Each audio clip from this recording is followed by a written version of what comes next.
এখন আমরা এনটিএস চাইল্ডের ব্যবহার দেখব। এখানে আমরা 5টি হেডিং ট্যাগ এবং 5টি প্যারাগ্রাফ ট্যাগ দেখতে পাচ্ছি। এই 10টি ট্যাগ সেকশন ট্যাগের চাইল্ড ট্যাগ। আমি যদি চাই সেকশন ট্যাগের সপ্তম চাইল্ডটির রং লাল করব, তাহলে আমি এনটিএস চাইল্ড ব্যবহার করে এটি করতে পারি। সপ্তম চাইল্ডটি হলো একটি প্যারাগ্রাফ ট্যাগ, তাই আমি এখানে P clone NTS dash child এবং প্যারেনথেসিসের ভিতর 7 লিখে দেব। যেহেতু এটি সেকশন ট্যাগের সপ্তম চাইল্ড, সুতরাং আমরা এখানে 7 লিখে দেব। এবার আমরা ডকুমেন্টটি সেভ করে যদি আমাদের ব্রাউজার রিলোড করি, তাহলে দেখতে পাবো যে সপ্তম ট্যাগটির রং লাল হয়েছে।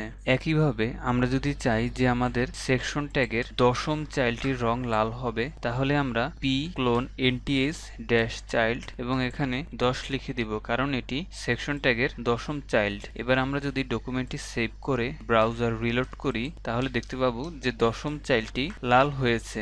এবার আমি যদি চাই যে দ্বিতীয় চাইল্ডটির রং লাল করব, তাহলে আমরা এখানে 2 লিখে দিব এবং দ্বিতীয় চাইল্ডটি যেহেতু h1 ট্যাগ, সুতরাং এখানে p এর পরিবর্তে h1 লিখে দেব। ফলে আমাদের দ্বিতীয় ট্যাগটির রং লাল হবে। আমরা ব্রাউজারে গিয়ে যদি রিলোড দেই, তাহলে দেখতে পাবো যে দ্বিতীয় ট্যাগটির রং লাল হয়েছে।